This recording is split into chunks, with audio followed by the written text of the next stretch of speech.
Hello everyone, मैं Neha and welcome to my channel Neha's Academy. कैसे हैं आप सब? होपफुली आप सब बहुत अच्छे होंगे एंड आई ऑल्सो होप कि आप सभी की जो प्रिपरेशंस है यूजीसी नेट जून 2024 की प्रिपरेशंस वो भी बहुत अच्छे तरीके से चल रही होगी। तो हम क्लास में कर रहे हैं यूजीसी नेट की प्रिपरेशन, जिसमें मैं आपका भी करा रही हूँ पेपर 1 के मोस्ट एक्सपेक्टेड टॉपिक्स, यानी कि पेपर 1 में जितने भी यूनिट्स हैं, यूनिट नंबर 10 तक, उन सभी के एक्सपेक्टेड टॉपिक्स जो हैं, इंपॉर्टेंट टॉपिक्स जो हैं, मैं उनकी क्लासेस आपको अभी करा रही हूँ। तो इस सीरीज़ में हमने अभी तक कंप्लीट कर लिया है 7th यूनिट तक। आज हम करेंगे 8th यूनिट के बारे में बात, यानी कि आईसीटी के बारे में बात। आईसीटी का फुल फॉर्म होता है इंफॉर्मेशन एंड कम्युनिकेशन टेक्नोलॉजी। तो आईसीटी बेस्ड होता है कंप्यूटर बेस्ड। तो इसमें हम आज इसके जो टॉपिक्स हैं वो देखेंगे कि कौन कौन से इंपॉर्टेंट टॉपिक्स हैं और क्या क्या चीज़ें इसमें पढ़नी ज़रूरी हैं, ताकि आप इसमें बहुत अच्छे मार्क्स लेकर आ सको। पेपर 1 ऐसा सब्जेक्ट है जो कि आपको एक एडिशनल सब्जेक्ट की तरह है। आप सभी कैंडिडेट्स के लिए कंपलसरी सब्जेक्ट है, यानी कि आप सभी के जो सब्जेक्ट्स हैं, सब्जेक्टिव जो पेपर 2 होता है, उसके अलावा जो पेपर 1 है, आप सभी को ये सारे यूनिट्स पढ़ने होते हैं। तो आप सभी के लिए मैं लेकर आ रही हूँ ये सारे एक्सपेक्टेड टॉपिक्स। तो आज हम कर रहे हैं आईसीटी की क्लास। अभी तक हमने 7th यूनिट तक देख लिया है। अगर आप सबने नहीं देखा है तो प्लीज़ इसकी प्लेलिस्ट में जाकर ज़रूर देखिए कि उसके जो इंपॉर्टेंट टॉपिक्स हैं वो कौन कौन से हैं। इन सब की वजह से आपको पेपर 1 को कंप्लीट करने में बहुत ही हेल्प मिलेगी। तो चलिए बिना किसी देरी के शुरू कर लेंगे हमारी ये क्लास में लास्ट तक ज़रूर बने रहिए, क्योंकि इसका हर एक मोमेंट आपके लिए बहुत ही इंपॉर्टेंट है। एंड साथ ही साथ अगर आपने अभी तक मेरे चैनल को सब्सक्राइब नहीं किया तो प्लीज़ कर लीजिए, बेल आइकन को भी ज़रूर प्रेस कर लीजिए, ताकि जो भी अपडेटेड वीडियोज़ की नोटिफिकेशंस होगी वो आपको आसानी से मिल जाएगी। वीडियो को लाइक करते हुए चलें एंड कमेंट में ज़रूर बताएं कि आप सभी को ये वीडियोज़ कैसी लगती हैं, और आप सभी का भी डाउट होगा वो सारी चीज़ें भी आप इसमें ज़रूर पूछें। हेलो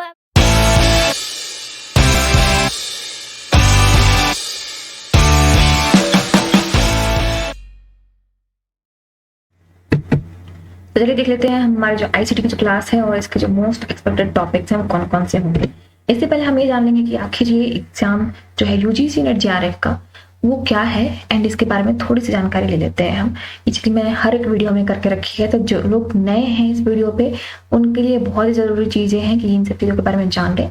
एंड देन अगर जिन्होंने अभी तक जो हर बार ये वीडियो देख पाए तो उनके लिए रिपीटेशन है कि ये चीज़ें आखिर क्या है, तो उनके दिमाग में ये ऐसे बैठ सकता है डायरेक्टली। बाकी जो इसके पीछे की वीडियोज़ जो है, यानी कि ये आज हम 8th यूनिट कर रहे हैं, बाकी की जो 7 वीडियोज़ हैं 7th यूनिट तक का है वो आप ज़रूर देख लीजिए, इसकी प्लेलिस्ट में आपको मिल जाएगी। तो चलिए चल लेते हैं कि देख लेते हैं यूजीसी नेट जेआरएफ आखिर क्या है।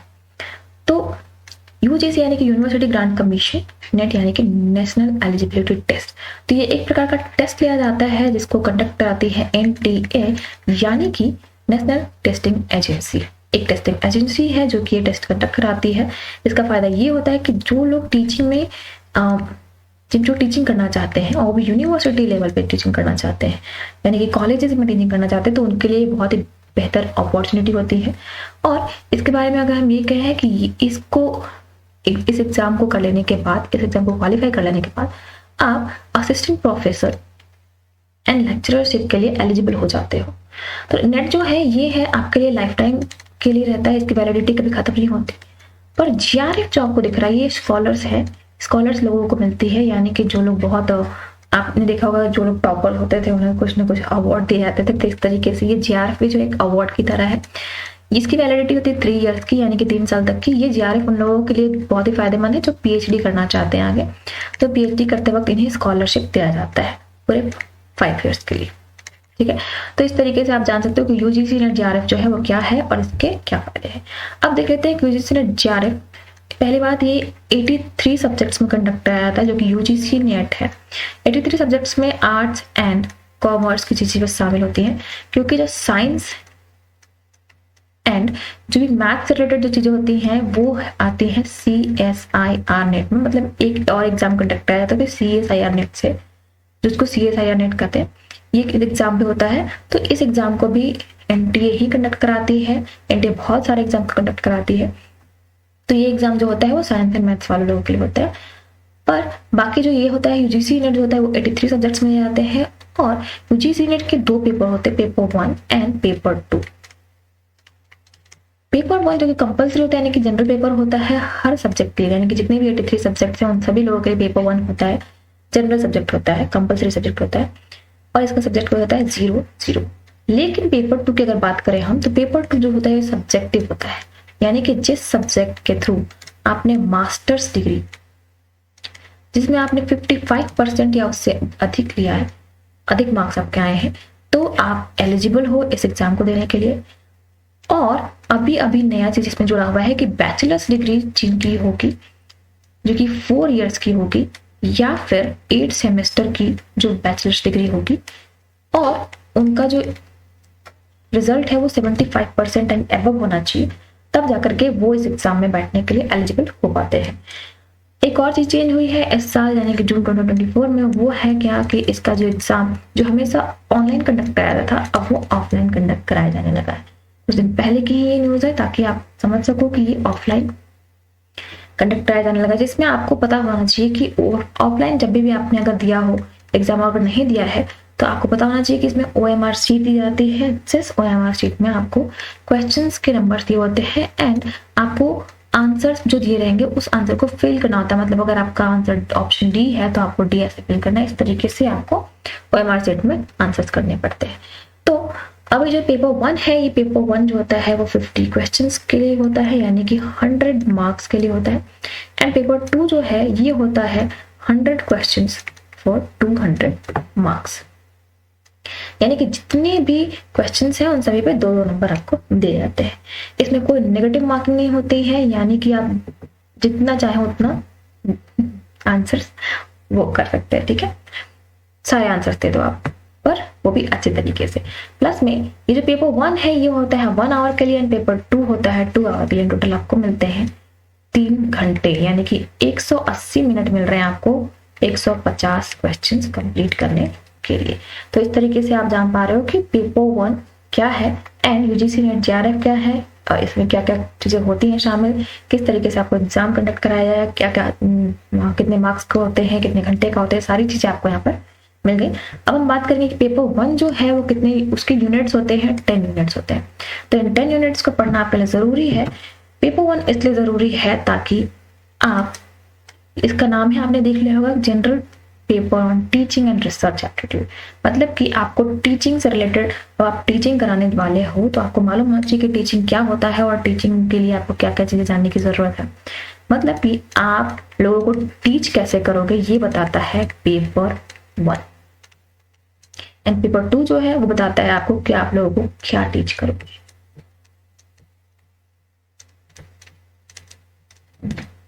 तो इस तरीके से आपको मालूम हो जाएगा कि टीचिंग एप्टीट्यूड जो है, टीचिंग एप्टीट्यूड में आपको टीचिंग से रिलेटेड सारी चीजें देखने को मिलेंगी, जैसे कि आप कौन सा सपोर्ट मटेरियल यूज कर रहे हो, आपको स्टूडेंट्स के बिहेवियर यानी कि लर्नर्स जो भी होंगे उसके बिहेवियर के बारे में जानना होगा। टीचिंग के लिए क्या क्या सिस्टम्स यूज कर सकते हैं, कौन कौन से टाइप्स होते हैं टीचिंग के। प्लस में आपको ये भी जानना होगा कि मतलब कौन कौन सी पद्धतियां यूज कर सकते हैं हम टीचिंग करने के लिए। ये सारी चीजें जो है आपको टीचिंग एप्टीट्यूड में मिलेंगी। देन आपको आएगा रिसर्च एप्टीट्यूड, यानी रिसर्च कैसे करना है, ये सारी चीजें आपको बतानी होंगी। ये सारी चीजें आपको इसमें मिलेंगी, जैसे थीसिस राइटिंग कैसे करते हैं, प्लस में टेस्टिंग कैसे करते हैं, हाइपोथेसिस टेस्टिंग के बारे में जानना पड़ेगा, रिसर्च कैसे करते हैं, इसके कितने टाइप्स होते हैं, ये सारी चीजें आपको रिसर्च एप्टीट्यूड में मिलेंगी। ये सारी चीजें जो भी यहाँ पे आपको दिख रही हैं यूनिट वाइज, ये सभी टीचिंग के लिए आपको बहुत ही जरूरी है, क्योंकि कॉम्प्रिहेंशन आपको बताना पड़ेगा। तो आपने अगर नहीं जाना है पहले से तो आप कैसे आप पढ़ाओगे। आपको मालूम है कि आपने स्टार्टिंग टाइम से ही कॉम्प्रिहेंसिव चीजें ही की, आपने बुक्स में चैप्टर पढ़ा, चैप्टर को पढ़ने के बाद उसका आंसर्स करना शुरू कर दिया। तो ये क्या है, ये कॉम्प्रिहेंशन का ही पार्ट है। देन कम्युनिकेशन में आते हैं हम, इंटरेक्ट करने के लिए लोगों से इंटरेक्ट कैसे कर सकते हैं, कम्युनिकेट कैसे कर सकते हैं, कौन सी कम्युनिकेशन हमारे लिए बेहतर साबित होगी, इफेक्टिव होगी, क्या क्या बैरियर्स होते हैं इसके अंदर, ये सारी चीजें आपको कम्युनिकेशन में देखने को मिलेंगी। फिर मैथमेटिकल रीजनिंग एंड एप्टीट्यूड में आपको देखने को मिलेगा जो मैथ्स, जो कि आपके लाइफ का पार्ट है, टोटल आपकी लाइफ है। समझो कोई भी ट्रांजेक्शन करने हैं मैथ्स आने चाहिए आपको। आप कहीं मार्केट में जा रहे हो, मैथ्स, यानी कि अब जो भी नंबर्स हैं आपके पास वो सारे मैथ्स से रिलेटेड है। प्लस में अगर आप जॉब कर रहे हो, चलो आपकी जॉब लग गई बाद में एज एन असिस्टेंट प्रोफेसर, तो उसके बाद आप क्या करोगे, उसके बाद आपको मालूम होना चाहिए कि आपकी जो सैलरी आएगी, सैलरी का कितना परसेंटेज आपका PF के लिए जाएगा, देन आपको कितना अलावेंस मिलेगा। ये सारी चीजें क्या है, मैथ्स का पार्ट है।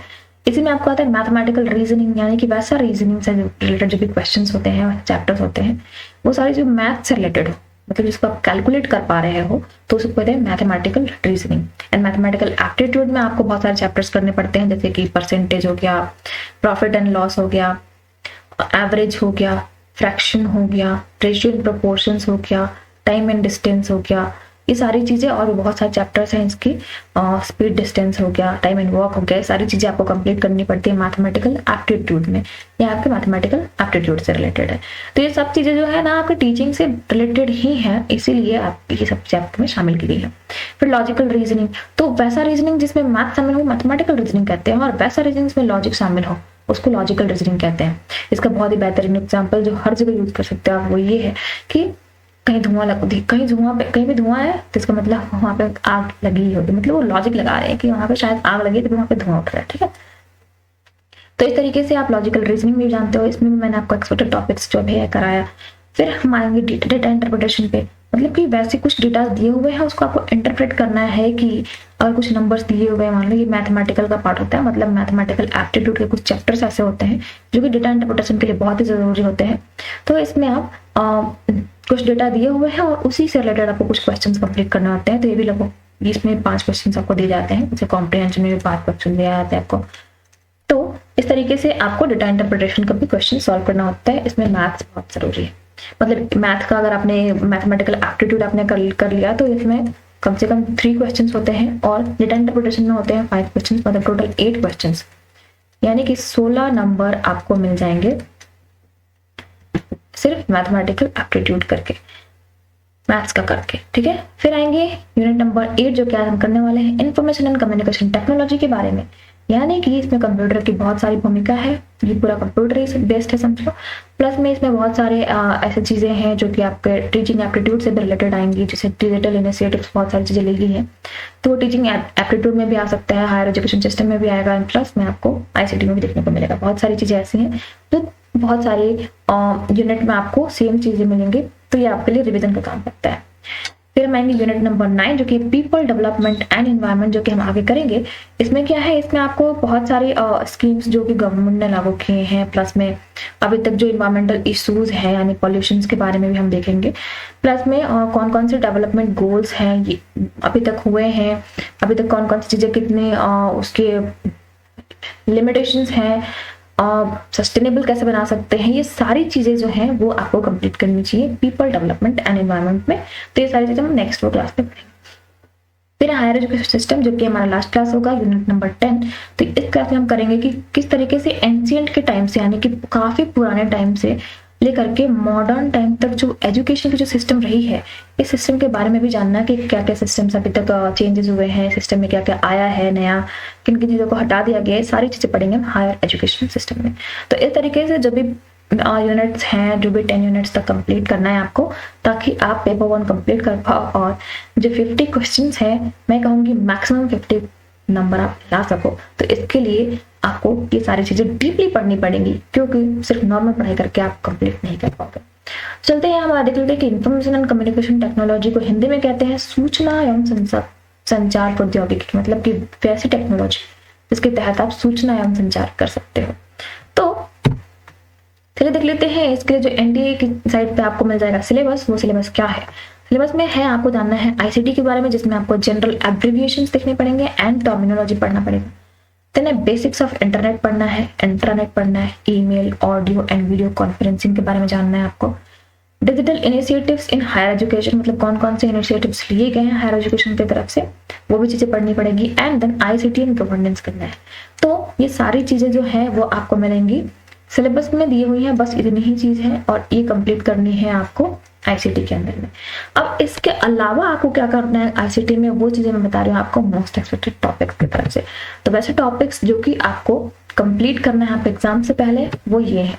फर्स्ट है आपका बेसिक्स ऑफ कंप्यूटर, मतलब कंप्यूटर के बारे में आपको बेसिक जानकारी होनी चाहिए कि कंप्यूटर क्या है, इसके अंदर क्या क्या चीजें आती हैं, कौन कौन सी चीजें शामिल होती हैं, ये सारी चीजें आपको करनी है बेसिक्स ऑफ कंप्यूटर में। देन आपको जनरेशन ऑफ कंप्यूटर जानना है, मतलब स्टार्टिंग टाइम से कंप्यूटर क्या था, अभी क्या हो गया, पहले क्या है, पहले बहुत बड़ा बड़ा कंप्यूटर होता था, थोड़ा सा छोटे छोटे कंप्यूटर में बहुत सारी चीजें शामिल हो गई हैं। तो धीरे धीरे इसकी एफिशिएंसी बढ़ रही है, धीरे धीरे इसका वो मॉडल चेंज हो रहा है। तो इस सारी चीजें आपको जनरेशन ऑफ कंप्यूटर में देखने को मिलेंगी।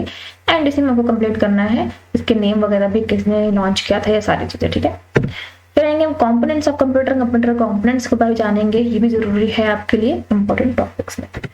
फिर आएंगे स्टोरेज डिवाइसेस, यानी स्टोरेज डिवाइसेस के बारे में भी जानेंगे, जैसे कि आपको नॉर्मल एग्जांपल ले लो कि आपके मोबाइल की स्टोरेज आपको पता है, तो आपको मालूम है कि इसमें हम क्या क्या चीजें स्टोर कर सकते हैं, कितना है इसका जीबी, कितना है, कितने जीबी का रैम, ये आप देख करके लेते हैं ना फोन, जो आपके डेली यूज में शामिल होता है, तो आप उसमें स्टोरेज के बारे में जानते हो। तो इसी तरीके से जो कंप्यूटर में होता है कुछ स्टोरेज डिवाइसेस होती हैं अलग से, तो उन डिवाइसेस के बारे में भी आपको जानना जरूरी है कि क्या क्या डिवाइसेस होती हैं, किस किस चीजों में हम स्टोर करके अपनी डेटा को रख सकते हैं। देन उसके बाद आएंगे यूनिट ऑफ मेमोरी के बारे में जानेंगे, मेमोरी में क्या क्या होती है और मेमोरीज की यूनिट्स कौन कौन सी होती है, जैसे कि मैंने अभी जीबी की बात करी थी, एमबी की बात करेंगे, ये सारी चीजें जो है वो यूनिट ऑफ मेमोरी में आएंगी, तो ये भी चीजें आपको पढ़नी जरूरी है। फिर एक कंप्यूटर सॉफ्टवेयर, कंप्यूटर सॉफ्टवेयर के बारे में जानना है कि कंप्यूटर सॉफ्टवेयर कितने होते हैं, क्या क्या होते हैं, किन किन का यूज क्या है, ये सारी चीजें आपको जानना है कंप्यूटर सॉफ्टवेयर में।